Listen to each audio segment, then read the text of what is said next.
ओम शांति। ये बाबा की 5 तारीख की साकार वाणी है।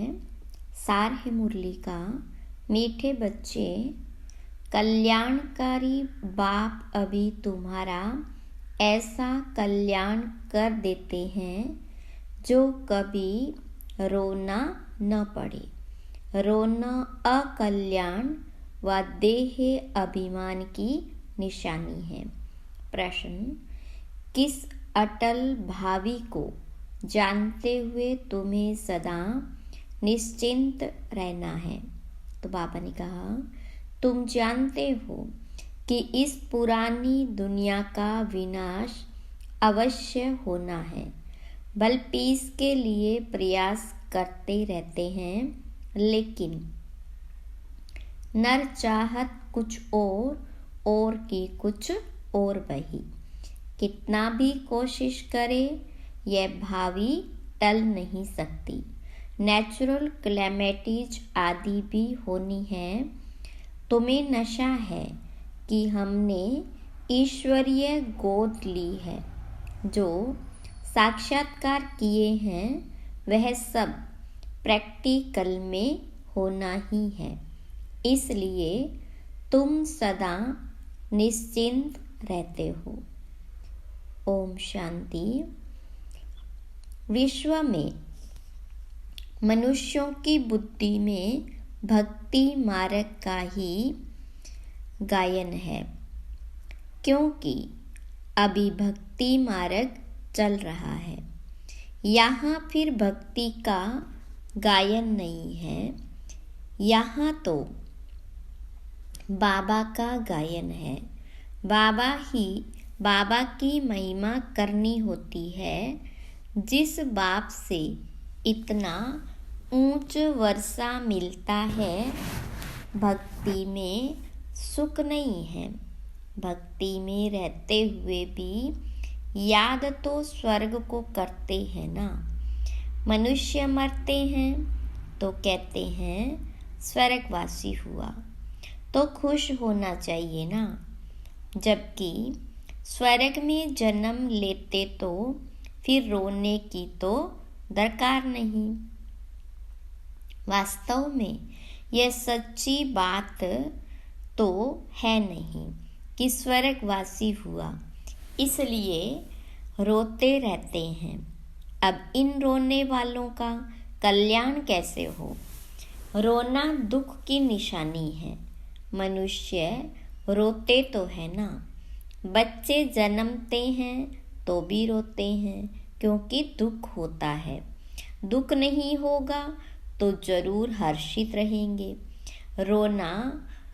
रोना तब आता है जब कोई न कोई अकल्याण होता है। सतयुग में कभी अकल्याण नहीं होता, इसलिए वहाँ कभी रोते नहीं। अकल्याण की बात ही नहीं होती। यहाँ कभी कमाई में घाटा पड़ता है या कभी अन्न नहीं मिलता तो दुखी होते हैं, दुख में रोते हैं। भगवान को याद करते हैं कि आकर सभी का कल्याण करो। अगर सर्वव्यापी है तो किसको कहते हैं कल्याण करो? परमपिता परमात्मा को सर्वव्यापी मानना बड़े से बड़ी भूल है। बाबा है सबका कल्याणकारी, वह एक ही कल्याणकारी है, तो जरूर सबका कल्याण करेंगे। तुम बच्चे जानते हो, परम पिता परमात्मा हमेशा कल्याण ही करते हैं। अब वह परम पिता परमात्मा कब आए जो विश्व का कल्याण करे? विश्व का कल्याण करने वाला और तो कोई है नहीं। बाबा को फिर सर्वव्यापी कह देते हैं। कितनी भारी भूल है।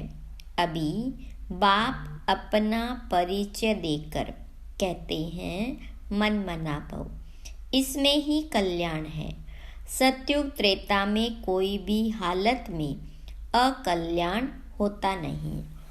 त्रेता में भी जबकि राम राज्य है, तो वहाँ शेर बकरी इकट्ठे जल पीते हैं।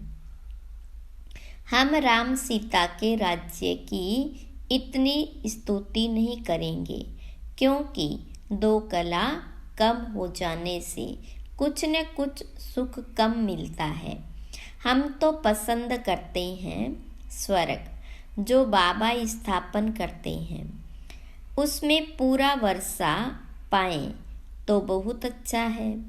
ऊंचते ऊंच बाबा से वर्षा ले हम कल्याण करें। हर एक को अपना कल्याण करना है श्रीमत पर।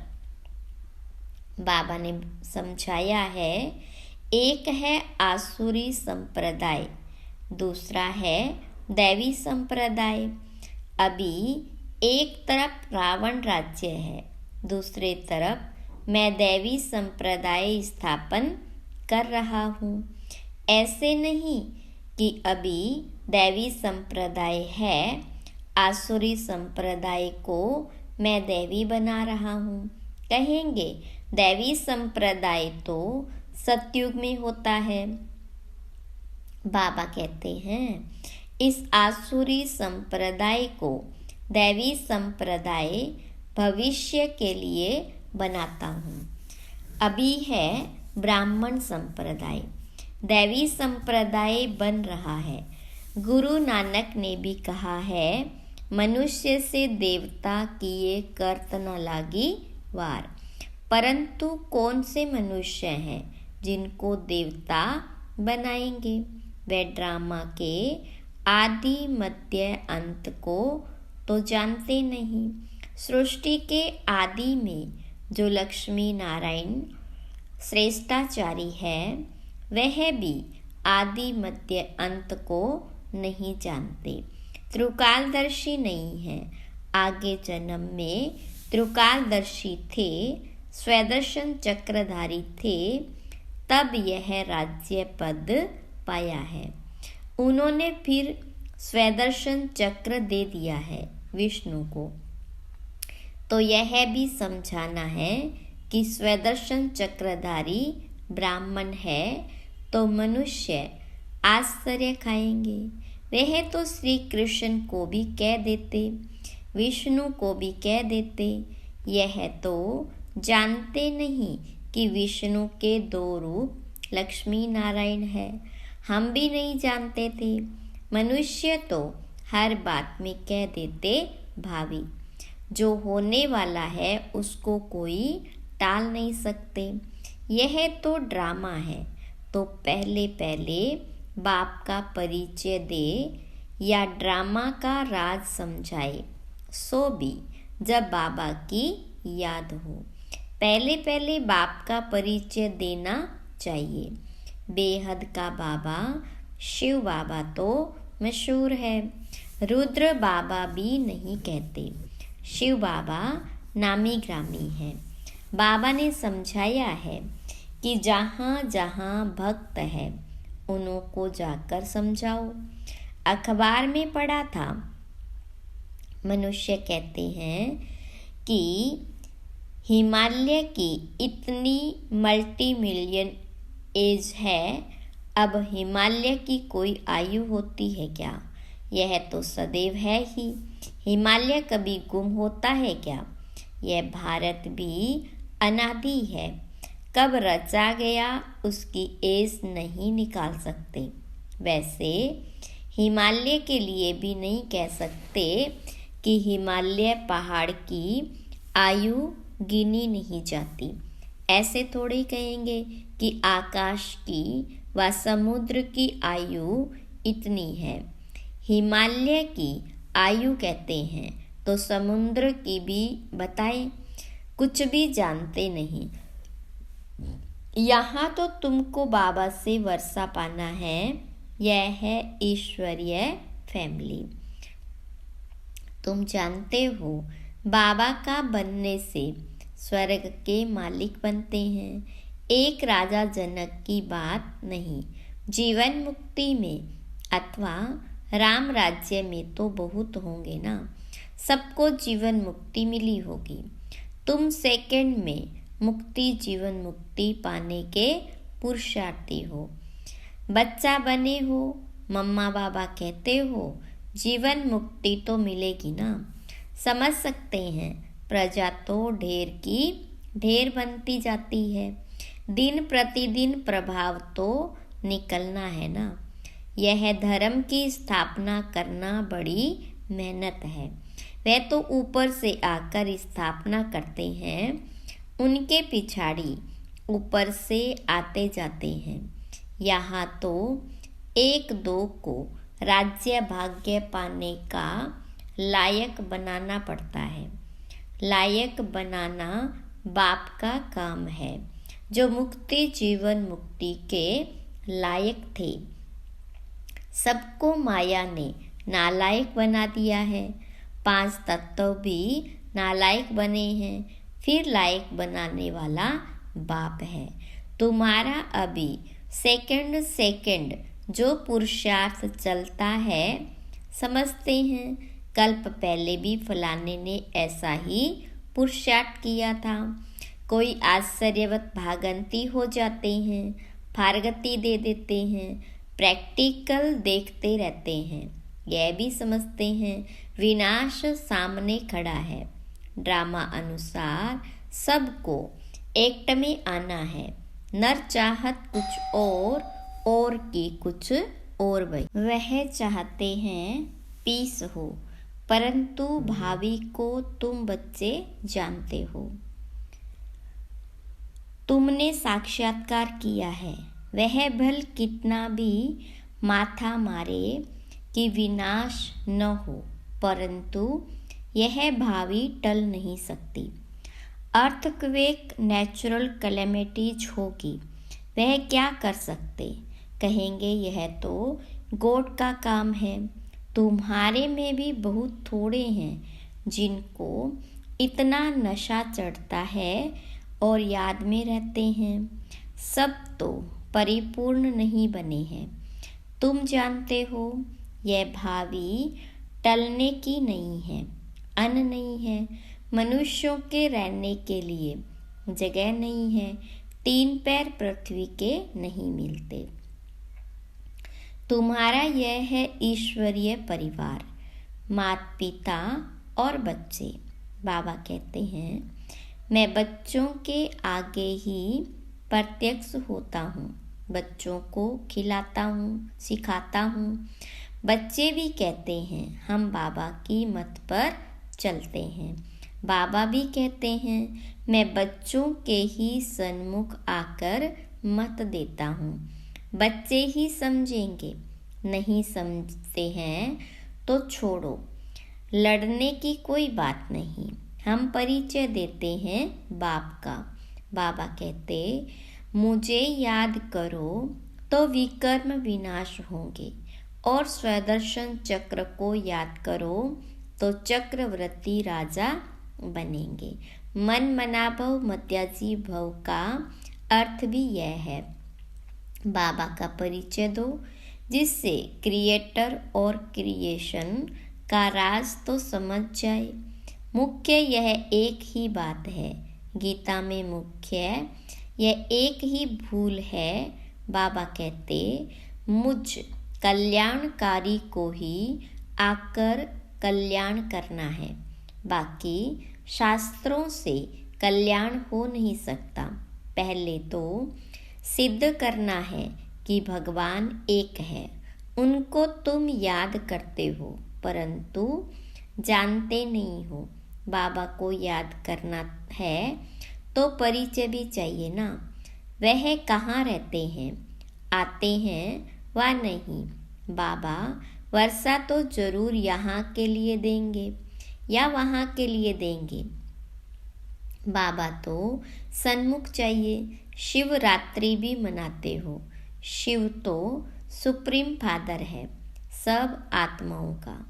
वह रचता है, नई नॉलेज देते हैं। सृष्टि चक्र के आदि मध्य अंत को वह जानते हैं।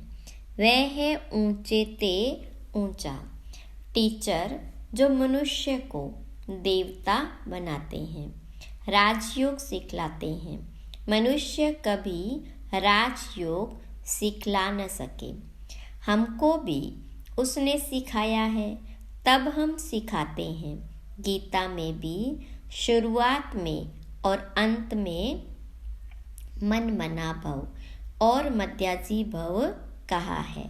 झाड़ और ड्रामा का नॉलेज भी बुद्धि में रहता है, डिटेल में समझाना पड़ता है। रिजल्ट में फिर भी एक बात आती है, बाप और वर्षे को याद करना है। यहाँ तो एक ही बात है, हम विश्व के मालिक बनेंगे। विश्व का कल्याणकारी ही विश्व का मालिक बनाते हैं। स्वर्ग का मालिक बनाएंगे, नरक का थोड़े ही मालिक बनाएंगे। दुनिया यह नहीं जानती कि नरक का रचयिता रावण है, स्वर्ग का रचयिता बाप है। अब बाबा कहते, मौत सामने खड़ा है, सबकी वानप्रस्थ अवस्था है, मैं लेने आया हूँ, मुझे याद करो, तो विकर्म विनाश होंगे। आत्मा मैली से शुद्ध हो जाएगी, फिर तुमको स्वर्ग में भेज देंगे। यह निश्चय बुद्धि से किसको समझाना है, तोते मुआफिक नहीं। निश्चय बुद्धि को फिर रोने की व देह अभिमान में आने की बात नहीं रहती। देह अभिमान बहुत गंदा बना देता है। अब तुम देही अभिमानी बनो, शरीर निर्वाह अर्थ कर्म करो, वह तो कर्म सन्यासी बन जाते हैं। यहाँ तो तुमको गृहस्थ व्यवहार में रहना है, बच्चों को संभालना है। बाप को और चक्र को जानना तो बहुत सहज है। बाबा को कितने बच्चे हैं, फिर उनमें कोई सपूत है, कोई कपूत है। नाम बदनाम करते हैं, काला मुंह कर देते हैं। बाबा कहते, काला मुंह नहीं करो। बच्चा बन और फिर काला मुंह करते हो, कुल कलंकित बनते हो। इस कामचिता से तुम सांवरे बने हो। कामचिता पर थोड़े ही जल मरना है, हल्का नशा भी नहीं होना चाहिए। सन्यासी आदि अपने फॉलोअर्स को ऐसे थोड़े कहेंगे, वह रियलिटी में नहीं है। बाबा तो सबको सच्ची बातें समझाते हैं। बाबा कहते हैं, मुझे याद करो, तुमने गारंटी की है, बाबा आपकी मत पर चल हम स्वर्गवासी बनेंगे। बाबा कहते, बच्चे फिर विषय गटर में गिरने का ख्याल क्यों करते हो? तुम बच्चियां जब ऐसी मुरली चलाओ तो कहेंगे, ऐसा ज्ञान तो हमने कभी सुना नहीं। मंदिर के हेड्स को पकड़ना चाहिए, चित्र ले जाना चाहिए। यह त्रिमूर्ति झाड़ दिलवाला के ही चित्र है। ऊपर में दैवी झाड़ खड़ा है, बाकी दैवी झाड़ जो पास्ट हो गया वह दिखाते हैं। ऐसी सर्विस कोई करके दिखाए, तब बाबा महिमा करे। इसने तो कमाल की है। जैसे बाबा रमेश की महिमा करते हैं। प्रदर्शनी विहंग मार्ग की सर्विस का नमूना अच्छा निकाला है। यहाँ भी प्रदर्शनी करेंगे। चित्र तो बहुत अच्छे हैं। अब देखो, दिल्ली में जो अच्छी रिलीजियस कॉन्फ्रेंस होती है, वह भी कहते हैं वननेस हो। सबका तो अर्थ ही नहीं, उसका तो अर्थ ही नहीं। बाबा एक है, बाकी है भाई बहन। बाबा से वर्षा मिलने की बात है। आपस में मिल खीरखंड कैसे होंगे, यह बातें समझने की है। प्रदर्शनी की वृद्धि लिए युक्ति रचनी है। जो सर्विस का सबूत नहीं दिखाते, उनको तो लज्जा आनी चाहिए। अगर 10 नए आए और 8-10 मर गए तो इससे फायदा क्या हुआ? अच्छा, मीठे मीठे सिखिलदे बच्चों प्रति माता पिता बाप दादा का याद प्यार और गुड मॉर्निंग। रूहानी बाप की रूहानी बच्चों को नमस्ते। रूहानी बच्चों की रूहानी बाप दादा को याद प्यार, गुड मॉर्निंग और नमस्ते। धारणा के लिए मुख्य सार। पहली पॉइंट, शरीर निर्वाह अर्थ काम करते देही अभिमानी रहने का अभ्यास करना है। किसी भी परिस्थिति में रोना व देह अभिमान में नहीं आना है। दूसरी पॉइंट, श्रीमत पर अपना और दूसरों का कल्याण करना है। सपूत बन बाप का नाम बाला करना है।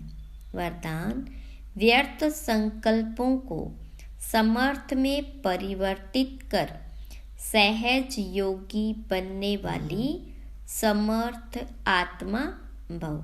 विस्तार, कई बच्चे सोचते हैं कि मेरा पाठ तो इतना दिखाई नहीं देता, योग तो लगता नहीं, अशरीरी होते नहीं। यह है व्यर्थ संकल्प। इन संकल्पों को परिवर्तित कर समर्थ संकल्प करो कि याद तो मेरा स्वधर्म है।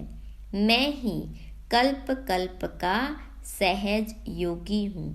मैं योगी नहीं बनूंगा तो कौन बनेगा। कभी ऐसे नहीं सोचो कि क्या करूँ, मेरा शरीर तो चल नहीं सकता, यह पुराना शरीर तो बेकार है। नहीं, वाह वाह के संकल्प करो, कमाल गाओ इस अंतिम शरीर की तो समृद्धि आ जाएगी। स्लोगन है, शुभ भावनाओं की शक्ति दूसरों की व्यर्थ भावनाओं को भी परिवर्तन कर सकती है। ओम शांति।